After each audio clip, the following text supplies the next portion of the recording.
मरले बपायना से कि देवा ढक दे नहीं न चुमा तो मरले बपायना से दर्द होता जोर बहता बेलोर कि हमारा नैना से कि देवा रख दे नीनम मरले बपायना से कि देवा ढक दे नीना चुमा तो मरले बपायना से दर्द होता जोर बहता बेलोर कि हमारा नैना से कि देवा रख दे नीना चुमा तो मरले बपायना से कि देवा ढक दे नीना चुमा तो मरले बपायना से पायना से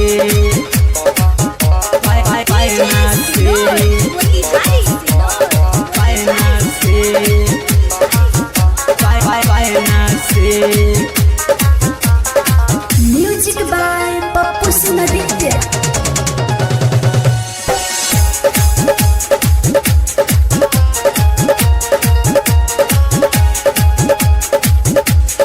देखे में भले लागेला सीधा बाबे बड़ा कमी ना हो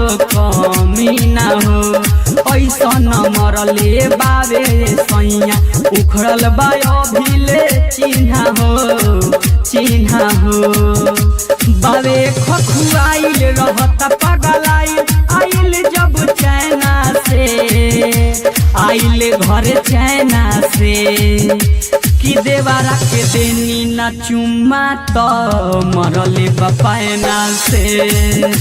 कि देवा रख दे नीना चुमा तो मरले बपायना से पायना से पायना से पायना से पायना से। उमंग रिकॉर्डिंग स्टूडियो मोहम्मदपुर।